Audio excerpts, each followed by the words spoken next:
UDF-ന്റെ ഘടകകക്ഷികളുമായിട്ടുള്ള ഉഭയകക്ഷി ചർച്ചകൾ ഇപ്പോൾ നടന്നുകൊണ്ടിരിക്കുകയാണ്. ഇന്നിപ്പോൾ കേരള കോൺഗ്രസ് ജോസഫ് ഗ്രൂപ്പുമായിട്ടുള്ള ഉഭയകക്ഷി ചർച്ചകൾ നടന്നുകൊണ്ടിരിക്കുകയാണ്. 10 സീറ്റുകളിൽ അവർ മത്സരിക്കട്ടെ എന്നുള്ള രീതിയിലാണ്. പക്ഷേ ചില സീറ്റുകളിൽ വെച്ചുമാറ്റം അവർ പറയുന്നുണ്ട്. കേരള കോൺഗ്രസ് ജോസഫ് ഗ്രൂപ്പിന് 10 സീറ്റുകൾ തന്നെ നൽകും. കാരണം അതിൽ നിന്ന് ഏതെങ്കിലും രീതിയിലുള്ള ഒരു കുറവ് വരുത്തി കഴിഞ്ഞാൽ അത് ക്രിസ്ത്യൻ സമൂഹത്തോട് അല്ലെങ്കിൽ ക്രൈസ്തവ ന്യൂനപക്ഷത്തോട് കാണിക്കുന്ന ഒരു അവഗണനയായിട്ട് കണക്കാക്കും. RSPയെ സംബന്ധിച്ച് RSPക്ക് 5 സീറ്റുകൾ കിട്ടും. പക്ഷേ ഏതൊക്കെ സീറ്റുകൾ എന്നുള്ളതിനെ സംബന്ധിച്ചിട്ടുള്ള ചർച്ചകളാണ് ഇനി വരും ദിവസങ്ങളിൽ നടക്കാനായിട്ടുള്ളത്. തൃണമൂൽ കോൺഗ്രസിന് 3 സീറ്റ് നൽകാൻ വേണ്ടിയിട്ട് പ്രാഥമിക ധാരണയുണ്ട്. പ്രതിപക്ഷത്തായാലും ഭരണപക്ഷത്തായാലും UDF-ന് ഏറെ ഗുണം ചെയ്യാൻ സാധ്യതയുള്ള ഒരു വ്യക്തിയാണ് CP ജോൺ എന്നുള്ള കാര്യത്തിൽ ആർക്കും ഒരു തർക്കവും വേണ്ട. അതുകൊണ്ട് തന്നെ CP ജോണിന് സുരക്ഷിതമായ ഒരു സീറ്റിലേക്ക് പ്ലേസ് ചെയ്യാൻ വേണ്ടിയിട്ട് UDF മാക്സിമം പരിശ്രമിക്കും എന്ന് തന്നെ വേണം നമ്മൾ കരുതാനായിട്ട്. മാനന്തവാടി ഒരു കാരണവശാലും കോൺഗ്രസ് വിട്ടുകൊടുക്കാനായിട്ട് സാധ്യതയില്ല.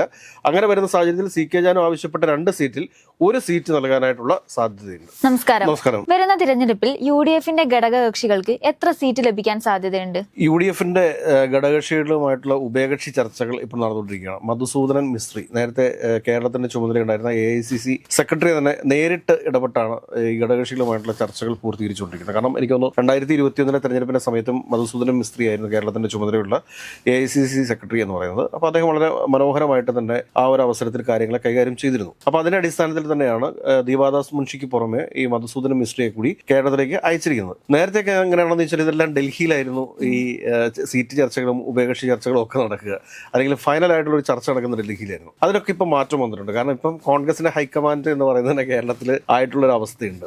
അതുകൊണ്ട് പിന്നെ ഡൽഹിക്കൊന്നും പോകേണ്ട കാര്യമില്ല. അപ്പോൾ അവിടെ ചർച്ചകൾ നടക്കുന്നുണ്ട്. അപ്പം നമ്മളെല്ലാവരും പ്രതീക്ഷിച്ചിരുന്ന വെച്ചാൽ ഒരുപാട് സീറ്റുകൾ മുസ്ലിം ലീഗിൻ്റെ ഒഴിച്ച് ബാക്കിയുള്ള ഘടകകക്ഷികളുടെ പലരുടെയും സീറ്റുകൾ വെട്ടിക്കുറയ്ക്കും എന്നൊക്കെ നമ്മൾ പ്രതീക്ഷിച്ചിരുന്നു. പക്ഷേ ഈ പ്രതീക്ഷകൾക്കൊക്കെ കഴമ്പില്ല എന്ന് മനസ്സിലാവുന്ന രീതിയിലാണ് ഇപ്പോൾ പുറത്തു വരുന്ന വാർത്തകൾ എന്ന് പറയുന്നത്. കാരണം ഇന്നും നാളെയുമായിട്ട് എനിക്ക് തോന്നുന്നു ഉഭയകക്ഷി ചർച്ചകളൊക്കെ പൂർത്തിയാവും. ഇന്നിപ്പോൾ കേരള കോൺഗ്രസ് ജോസഫ് ഗ്രൂപ്പുമായിട്ടുള്ള ഉഭയകക്ഷി ചർച്ചകൾ നടന്നുകൊണ്ടിരിക്കുകയാണ്.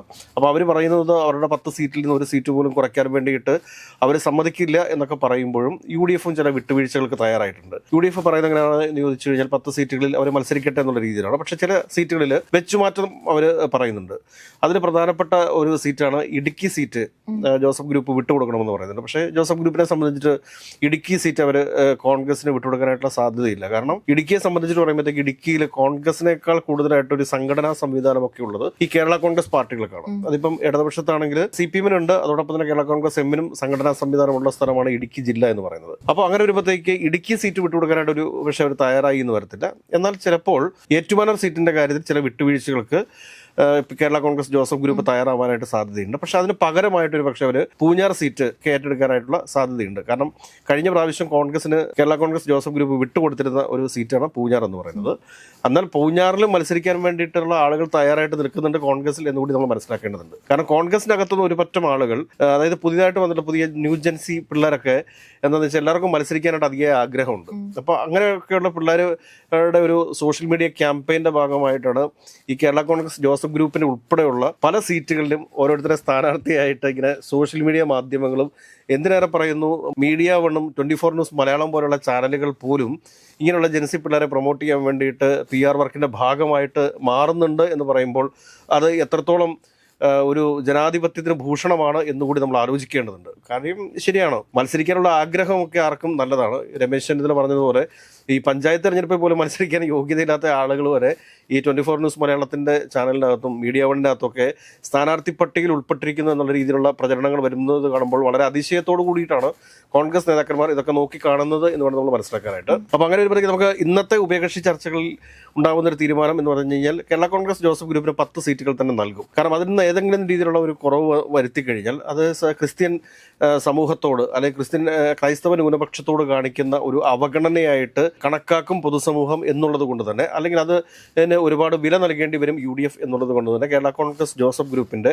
10-ൽ 1 സീറ്റ് പോലും വെട്ടിക്കുറയ്ക്കാനായിട്ടുള്ള സാധ്യതകളില്ല. പക്ഷെ ചില സീറ്റുകളിൽ മാത്രം വെച്ചുമാറ്റം ഉണ്ടാവും കോൺഗ്രസുമായിട്ട് എന്നുള്ളതൊരു യാഥാർത്ഥ്യമാണ്. അതുകൂടാതെ തന്നെ പിന്നെ മുസ്ലിം ലീഗിനെ സംബന്ധിച്ച് പറയുമ്പോഴത്തേക്ക് കഴിഞ്ഞ പ്രാവശ്യം മുസ്ലിം ലീഗ് മത്സരിച്ചിരുന്നത് 27 സീറ്റുകളിലാണ്. ആ 27 സീറ്റുകളിൽ തന്നെ ഇപ്രാവശ്യം വീണ്ടും മുസ്ലിം ലീഗ് മത്സരിക്കും. 25 സ്ഥലത്ത് മത്സരിച്ചിരുന്നത് നമുക്കറിയാം, എല്ലാവർക്കും അറിയാവുന്നത് പോലെ തന്നെ അവർ കോണി ചിഹ്നത്തിൽ തന്നെയാണ് മത്സരിച്ചിട്ടുള്ളത്. ബാക്കിയുള്ള 2 സീറ്റ് സംവരണ മണ്ഡലമായിട്ട് പല സ്ഥലങ്ങളിൽ അവർ സ്വതന്ത്ര ചിഹ്നത്തിലൊക്കെ മത്സരിച്ചിട്ടുണ്ട്. ഇതാണ് നിലവിൽ UDF-ന് പ്രധാനപ്പെട്ട 2 ഘടകകക്ഷികളുടെ സീറ്റ് നില എന്ന് പറയുന്നത്. ഇത് കൂടാണ്ട് RSPക്ക് 5 5 സീറ്റുകൾ നൽകാൻ വേണ്ടിയിട്ട് ധാരണയായിട്ടുണ്ട്. RSPയുടെ കയ്യിൽ നിന്നൊരു പക്ഷേ ഇരവിപുരം ഏറ്റെടുത്ത് മുസ്ലിം ലീഗുമായിട്ടുള്ള ചില നീക്കുപോക്കുകളെ കുറിച്ച് സംസാരിക്കുന്നുണ്ട്. അപ്പോൾ RSP മുൻപോട്ട് വെച്ചിരിക്കുന്ന ഒരു ഡിമാൻഡാണ് കൊല്ലം സീറ്റിന് വേണ്ടിയിട്ട്. പക്ഷേ കൊല്ലം സീറ്റൊന്നും ഒരു കാരണവശാലും RSPക്ക് വിട്ടുകൊടുക്കാനായിട്ടുള്ള സാധ്യതകൾ അവിടെ ഇല്ല. RSP ഉദ്ദേശിക്കുന്ന കൊല്ലം സീറ്റ് ഏറ്റെടുത്ത് അവിടെ NK പ്രേമേന്ദ്രന്റെ മകനെ മത്സരിപ്പിക്കാനായിട്ടുള്ള ചില നീക്കങ്ങളാണ് നടക്കുന്നത്. പക്ഷേ അതിനൊക്കെ എത്രത്തോളം സാധ്യതയുണ്ട് എന്ന് ചോദിച്ചു കഴിഞ്ഞാൽ വളരെ വിരളമാണ് എന്ന് തന്നെ നമ്മൾ പറയേണ്ടി വരും. അപ്പോൾ RSPയെ സംബന്ധിച്ച് RSPക്ക് 5 സീറ്റുകൾ കിട്ടും. പക്ഷേ ഏതൊക്കെ സീറ്റുകൾ എന്നുള്ളതിനെ സംബന്ധിച്ചിട്ടുള്ള ചർച്ചകളാണ് ഇനി വരും ദിവസങ്ങളിൽ നടക്കാനായിട്ടുള്ളത്. അപ്പം ഇരവിപുരം വിട്ടു നൽകേണ്ടി വരും എന്നുള്ളത് വാസ്തവമാണ്. പക്ഷേ അതേ സമയത്ത് തന്നെ കൊല്ലം സീറ്റ് ഒരു കാരണവശാലും RSPക്ക് വിട്ടുകൊടുക്കാനായിട്ട് കോൺഗ്രസ് പാർട്ടി തയ്യാറാകില്ല എന്നുള്ളതും ഉറപ്പാണ്. പിന്നെ വരുന്ന ഒരു പാർട്ടി എന്ന് പറഞ്ഞു കഴിഞ്ഞാൽ JSS പോലുള്ള പാർട്ടികളാണ്. പിന്നെ നമ്മൾ ചർച്ച ചെയ്യേണ്ടത് JSSനൊക്കെ ഒരു പക്ഷേ 2 സീറ്റ് ലഭിച്ചേക്കാം, അല്ലെങ്കിൽ ചിലപ്പോൾ 1 സീറ്റായിരിക്കും കിട്ടുക. അതിനെ സംബന്ധിച്ചൊരു അന്തിമ തീരുമാനമായിട്ടില്ല. ഇനി JSS മത്സരിക്കുമോ എന്ന് തന്നെ നമുക്ക് സംശയവുമാണ്. ഏതെങ്കിലും 1 സീറ്റ് JSSന് നമുക്ക് ഉറപ്പിച്ചു പറയാൻ വേണ്ടിയിട്ട് സാധിക്കും. പിന്നെയുള്ളൊരു പാർട്ടി എന്ന് പറയുന്നത് എടുത്ത് പറയാൻ സാധിക്കുന്ന മറ്റൊരു പാർട്ടി എന്ന് പറഞ്ഞു കഴിഞ്ഞാൽ തൃണമൂൽ കോൺഗ്രസ് ആണ്. തൃണമൂൽ കോൺഗ്രസിന് 3 സീറ്റ് നൽകാൻ വേണ്ടിയിട്ട് പ്രാഥമിക ധാരണയുണ്ട്. ഒന്നാമത്തെ മണ്ഡലം എന്ന് പറഞ്ഞാൽ ബേപ്പൂർ മണ്ഡലം ഏകദേശം PV അൻവറിന് ഉറപ്പിച്ചിരിക്കുന്നതാണ്. അതുകൂടാതെ തൃക്കരിപ്പൂർ മണ്ഡലം, തൃക്കരിപ്പൂർ ഇപ്പോൾ കേരള കോൺഗ്രസ് ജോസഫിന്റെ കൈവശിരിക്കുന്ന മണ്ഡലമാണ്. പക്ഷെ അത് തിരിച്ച് തൃണമൂൽ കോൺഗ്രസിന് നൽകാനായിട്ടുള്ള സാധ്യതയുണ്ട്. അവിടെ തൃണമൂൽ കോൺഗ്രസിന്റെ സ്ഥാനാർത്ഥിയായിരിക്കും മത്സരിക്കുക. അത് കൂടാതെ തന്നെ മറ്റൊന്ന് ഈ തൃണമൂൽ കോൺഗ്രസ് ആവശ്യപ്പെടുന്ന ഒരു സീറ്റ് എന്ന് പറഞ്ഞാൽ പൂഞ്ഞാർ സീറ്റാണ്. പൂഞ്ഞാർ അല്ലെങ്കിൽ കാഞ്ഞിരപ്പള്ളി സീറ്റ് നൽകണം എന്നുള്ളൊരു ആവശ്യം മുൻപോട്ട് വെച്ചിട്ടുണ്ട്. അത് എത്രത്തോളം പ്രായോഗികമാകും എന്ന് അറിഞ്ഞുകൂടാ. പക്ഷേ ഏതൊക്കെയായാലും തൃണമൂൽ കോൺഗ്രസിനെ സംബന്ധിച്ചിട്ട് അവർക്ക് 3 സീറ്റ് ഉറപ്പായിട്ടും UDFന്റെ ഭാഗത്തു നിന്ന് ഉണ്ടാകും എന്നുള്ള കാര്യത്തിൽ സംശയമൊന്നും വേണ്ട. ഇത് കൂടാതെ തന്നെ CMPക്കും ഈ പ്രാവശ്യം 2 സീറ്റ് കിട്ടും.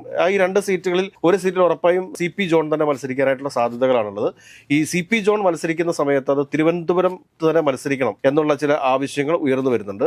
അതേസമയത്ത് തന്നെ കോൺഗ്രസിനകത്ത് നിന്ന് ശരത്ചന്ദ്ര പ്രസാദ്, ഈ പറഞ്ഞതുപോലെ ശബരിനാഥൻ ഉൾപ്പെടെയുള്ള ഒരുപാട് നേതാക്കന്മാർ ഈ തിരുവനന്തപുരത്ത് മത്സരിക്കാൻ വേണ്ടിയിട്ടുള്ള തയ്യാറെടുപ്പിലാണ് എന്നുള്ള കാര്യം കൂടി നമ്മൾ മനസ്സിലാക്കുക. ആ ഒരു സമയത്ത് ഈ തിരുവനന്തപുരം വിട്ടു നൽകുമോ കോൺഗ്രസ് എന്നുള്ളത് കൂടി പരിശോധിക്കേണ്ടതാണ്.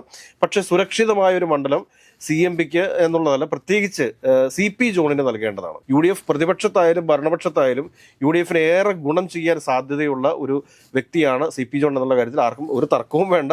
അതുകൊണ്ട് തന്നെ CP ജോണിന് സുരക്ഷിതമായ ഒരു സീറ്റിലേക്ക് പ്ലേസ് ചെയ്യാൻ വേണ്ടിയിട്ട് UDF മാക്സിമം പരിശ്രമിക്കും എന്ന് തന്നെ വേണം നമ്മൾ കരുതാനായിട്ട്. പിന്നെയുള്ള പാർട്ടികൾ വെച്ചാൽ ഫോർവേഡ് ബ്ലോക്കാണ്. ഫോർവേഡ് ബ്ലോക്കിനെ സംബന്ധിച്ചിട്ട് ഫോർവേഡ് ബ്ലോക്കിന് ഏതെങ്കിലും ഒരു സ്ഥലത്ത് 1 സീറ്റ് നൽകാനായിട്ടുള്ള സാധ്യതയുണ്ട്. അത് കഴിഞ്ഞ പ്രാവശ്യം ധർമ്മടത്ത് പിണറായി വിജയനെതിരെ മത്സരിക്കാൻ വേണ്ടിയിട്ട് G ദേവരാജനോട് ആവശ്യപ്പെട്ടതാണ്. പക്ഷേ ദേശീയ തലത്തിൽ ഇടതുപക്ഷ ഐക്യം തകരാൻ സാധ്യതയുണ്ട് എന്ന് പറഞ്ഞുകൊണ്ട് പേടിച്ച് മാറി നിന്നതാണ് ധർമ്മടത്ത് മത്സരിക്കാതെ. എങ്കിലും ഇപ്രാവശ്യം കേരളത്തിലെ ഏതെങ്കിലും ഒരു സീറ്റ് ജയസാധ്യതയുണ്ട് എന്ന് പറയുന്ന ഒരു സീറ്റ് നൽകാൻ സാധ്യതയില്ല. ഒരുപക്ഷെ ഏതെങ്കിലും ഒരു സീറ്റ് നൽകിയേക്കാം. ഇപ്പോൾ സീറ്റുകൾ ലഭിക്കാതെ വന്നു കഴിഞ്ഞാലും അവർക്ക് ഏതെങ്കിലുമൊക്കെ കോർപ്പറേഷനുകൾ പറഞ്ഞ് വെക്കാനായിട്ടുള്ള സാധ്യതയാണ് ഫോർവേഡ് ബ്ലോക്കിന്റെ കാര്യത്തിലുള്ളത്. പിന്നെ കേരള പ്രവാസി അസോസിയേഷനൊക്കെ ഓൾറെഡി ഇപ്പം UDF മുന്നണിയുടെ ഭാഗമായിട്ടുണ്ടോ എന്നുള്ള കാര്യത്തിൽ സംശയമുണ്ട്. പിന്നെ CK ജാനുവിന് ബാലുശ്ശേരി നൽകാൻ വേണ്ടിയിട്ട് തീരുമാനമായിട്ടുണ്ട്. പക്ഷെ അവിടെ CK ജാനുവിന് മത്സരിക്കാൻ പറ്റുമോ എന്നുള്ള കാര്യത്തിൽ സംശയമുണ്ട്. അതുകൊണ്ട് തന്നെ CK ജാനു ആവശ്യപ്പെട്ടുകൊണ്ടിരിക്കുന്ന മാനന്തവാടിയും ബാലുശ്ശേരിയുമാണ്. അതിൽ ബാലുശ്ശേരി വിട്ടുകൊടുക്കാനായിട്ടുള്ള സാധ്യതകളുണ്ട്. പക്ഷെ അവിടെ CK ജാനുവിന് മത്സരിക്കാൻ പറ്റുമോ എന്നുള്ള കാര്യം സംശയമാണ്. മാനന്തവാടി ഒരു കാരണവശാലും കോൺഗ്രസ് വിട്ടുകൊടുക്കാനായിട്ട് സാധ്യതയില്ല. അങ്ങനെ വരുന്ന സാഹചര്യത്തിൽ CK ജാനു ആവശ്യപ്പെട്ട 2 സീറ്റിൽ 1 സീറ്റ് നൽകാനായിട്ടുള്ള സാധ്യതയുണ്ട്. അതിന് മാത്രമേ സാധ്യതയുള്ളൂ. പക്ഷേ CK ജാനു ഇനിയിപ്പോൾ മാനന്തവാടി കിട്ടിയാൽ തന്നെ CK ജാനുവിടെ പരാജയപ്പെടുന്ന ഒരു കാഴ്ച നമ്മൾ കാണേണ്ടി വരും. ഈ മാനന്തവാടിയിൽ ഇപ്പോൾ നിലവിൽ പരിഗണിച്ചുകൊണ്ടിരിക്കുന്നത് മഞ്ജുക്കുട്ടൻ എന്ന് പറയുന്ന യൂത്ത് കോൺഗ്രസ് നേതാവിനെയും അതോടൊപ്പം തന്നെ മുൻ മന്ത്രിയും മാനന്തവാടി MLA യുടെ PK ജയലക്ഷ്മിയാണ്. പക്ഷേ PK ജയലക്ഷ്മിക്ക് ഒരുപാട് എതിർപ്പുകൾ മണ്ഡലത്തിനകത്തു തന്നെ ഉണ്ട് എന്നുള്ള കാര്യം കൂടി നമ്മൾ മനസ്സിലാക്കേണ്ടതുണ്ട്. പിന്നെയുള്ള പ്രധാനപ്പെട്ട ഘടകകക്ഷികൾ എന്ന് പറയാനായിട്ട് പിന്നെ അനൂപ് ജേക്കബിന് ഇപ്രാവശ്യം 2 സീറ്റ് നൽകും. കഴിഞ്ഞ പ്രാവശ്യം അദ്ദേഹത്തിന് 1 സീറ്റാണ് നൽകിയിരുന്നത്. പക്ഷേ ഇപ്രാവശ്യം അദ്ദേഹത്തിന് ഒരുപക്ഷെ കോട്ടയം ജില്ലയിലോ തന്നെയോ അല്ലെങ്കിൽ തിരുവനന്തപുരത്തോ 1 സീറ്റ് വേണം എന്നുള്ളൊരു ആവശ്യം അദ്ദേഹം ഉന്നയിക്കുന്നുണ്ട്. അപ്പോൾ അദ്ദേഹത്തിന് തീർച്ചയായിട്ടും ആ 1 സീറ്റും കൂടി ആഡ് ചെയ്ത് 2 സീറ്റുകൾ അനൂപ് ജേക്കബിന്റെ പാർട്ടിക്ക് നൽകും. അത് കഴിഞ്ഞ പ്രാവശ്യം തന്നെ അദ്ദേഹത്തിന് 2 സീറ്റ് കിട്ടേണ്ടതായിരുന്നു. പക്ഷെ അദ്ദേഹം അത് ചോദിക്കേണ്ടിരുന്നതാണ്. കാരണം അദ്ദേഹത്തിന് തനിച്ച് മന്ത്രിയാവാം എന്നുള്ളൊരു തെറ്റിദ്ധാരണ പുറത്തിരുന്നത് കൊണ്ടാണ്. അതുകൊണ്ട് 1 സീറ്റ് വർദ്ധിപ്പിച്ച് അനൂപ് ജേക്കബിന്റെ പാർട്ടിക്ക് 2 സീറ്റുകൾ കൊടുക്കും എന്നുള്ള കാര്യത്തിൽ പ്രാഥമികമായിട്ടുള്ള ധാരണകൾ ആയിട്ടുണ്ട്. പിന്നെയുള്ളതൊരു മാണി സി കാപ്പന്റെ ഒരു KDP എന്ന് പറയുന്ന പാർട്ടിയാണ്. അതിന് പാലായിൽ മത്സരിക്കാൻ വേണ്ടിയിട്ട് മാത്രം ഒരു സീറ്റ് കൊടുക്കും. അതിനുശേഷം ഇവർ കഴിഞ്ഞ പ്രാവശ്യം അവർ മത്സരിച്ച് ഏലത്തൂർ അത് കോൺഗ്രസ് വീണ്ടും തിരിച്ചെടുക്കുകയാണ്. അതിന് പകരമായിട്ട് മറ്റൊരു സീറ്റ് നൽകാൻ വേണ്ടിയിട്ടുള്ള ഒരു ക്വാളിഫിക്കേഷൻ അവർക്കില്ല എന്നുള്ളത് കൂടി സുനിൽ കനകുല തന്നെ വിലയിരുത്തിയിട്ടുണ്ട്. ഈ പറയുന്ന മാണി സി കാപ്പന് തന്നെ പാലയിൽ വിജയസാധ്യത കുറവാണ് എന്നുള്ളതാണ് സുനിൽ കനകുല പറഞ്ഞിരിക്കുന്നത്. അതുകൊണ്ട് തന്നെ ഒരു സീറ്റ് അവർക്ക് പാല കൊടുക്കാനായിട്ടുള്ള ഒരു സാധ്യത മാത്രമാണുള്ളത്. ഈ പാല തന്നെ കിട്ടുമോ അതോ മറ്റേതെങ്കിലും സ്ഥലത്ത് മത്സരിക്കാൻ വേണ്ടിയിട്ട് കാപ്പനോട് ആവശ്യപ്പെടുമോ എന്ന് പോലും അറിയത്തില്ല. കാരണം ഇവരൊക്കെ ആയിട്ടൊന്നും ഉഭയകക്ഷി ചർച്ച നടത്തേണ്ട കാര്യമില്ല. അതിനുള്ള അർത്ഥങ്ങളോ ഒന്നും ഉള്ള ആളല്ല. അത് മറിച്ച് അത് കൂടാതെ തന്നെ UDF വേണ്ടിയിട്ട് എന്തെങ്കിലും പ്രത്യേകിച്ച് ഒരു സംഭാവന നൽകിയിട്ടുള്ള ഒരു വ്യക്തി. സംഭാവന എന്ന് പറഞ്ഞാൽ പൈസയുടെ ആയിട്ടുള്ള സംഭാവനയുടെ കാര്യമല്ല പറഞ്ഞത്, മറിച്ച് UDF ഏതെങ്കിലും സമരമുഖങ്ങളിൽ കൃത്യമായിട്ട് ഉള്ള എന്തെങ്കിലും പ്രവർത്തനം കാഴ്ചവെച്ചിരിക്കുന്ന ഒരു പാർട്ടിയൊന്നും അല്ല അദ്ദേഹത്തിന്റെ പാർട്ടി. അതുകൊണ്ട് തന്നെ UDF വെറുതെ ഒരു ചായ എടുത്ത് കൊടുക്കാൻ വേണ്ടിയിട്ടുള്ള ഒരു പാർട്ടി എന്ന് മാത്രമേ ഉള്ളൂ. ഒരു പാർട്ടി എന്നൊന്നും തന്നെ പറയാൻ പറ്റുമൊന്നുമില്ല. അപ്പോൾ അങ്ങനെയുള്ള അവർക്ക് ഒരു സീറ്റ് കിട്ടും. അപ്പോൾ അതുകൊണ്ട് തന്നെ കോൺഗ്രസിനകത്ത് അല്ലെങ്കിൽ UDF കോൺഗ്രസ് നേതൃത്വം നൽകുന്ന UDF ഇപ്പോൾ നടന്നുകൊണ്ടിരിക്കുന്ന ഘടകകക്ഷികളുമായിട്ട് നടന്നുകൊണ്ടിരിക്കുന്ന ഉഭയകക്ഷി ചർച്ചകൾ വളരെ സൗഹാർദ്ദപരമായിട്ട് തന്നെയാണ് അവസാനിക്കുന്നത് എന്ന് വേണം നമുക്ക് മനസ്സിലാക്കാനായിട്ട്. ഇനി കോൺഗ്രസിന്റെ സീറ്റ് ചർച്ചകളുടെ സമയത്താണ് ഈ പറയുന്ന തമ്മിലടി ആരംഭിക്കാൻ വേണ്ടി പോകുന്നത്. പക്ഷെ ഘടകകക്ഷികളുമായിട്ടുള്ള ഉഭയകക്ഷി ചർച്ചകളൊക്കെ വളരെ സൗഹാർദ്ദപരമായ രീതിയിൽ തന്നെ പര്യവസാനിക്കുന്നു എന്ന് വേണം നമ്മൾ കാണാനായിട്ട്.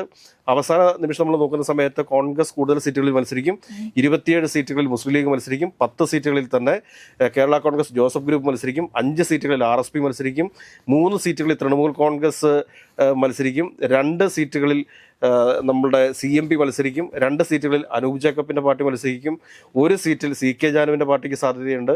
മാണി സി കാപ്പന്റെ പാർട്ടിക്ക് 1 സീറ്റ് കിട്ടും. ഫോർവേഡ് ബ്ലോക്കിന് 1 സീറ്റ് കിട്ടും. ജനാധിപത്യ സംരക്ഷണ സമിതി JSS ഒരു പക്ഷേ 1-2 സീറ്റുകൾ, അതിനെ സംബന്ധിച്ച് നമുക്ക് കൂടുതൽ വിവരങ്ങൾ ലഭ്യമായിട്ടില്ല. ഏതെങ്കിലും 1 സീറ്റ് കിട്ടിയേക്കാൻ ഒരുപക്ഷെ അവർ മത്സര രംഗത്തേക്ക് വരാതിരിക്കാനായിട്ടുള്ള സാധ്യതകളുണ്ട്. ഏതെങ്കിലുമൊക്കെ കോർപ്പറേഷൻ പറഞ്ഞ് ഫിക്സ് ചെയ്യാനായിട്ടുള്ള സാധ്യതകൾ നമുക്ക് മുമ്പിൽ കാണുന്നുണ്ട്. ഏതൊക്കെയാലും UDF അത് വളരെ ഭംഗിയായിട്ട് തന്നെ അവരുടെ ഉഭയകക്ഷി ചർച്ചകൾ പൂർത്തിയാക്കി തെരഞ്ഞെടുപ്പിന് ഒരുങ്ങിക്കഴിഞ്ഞിരിക്കുന്നു എന്ന് വേണം നമ്മൾ ഈ അവസരത്തിൽ മനസ്സിലാക്കാനായിട്ട്.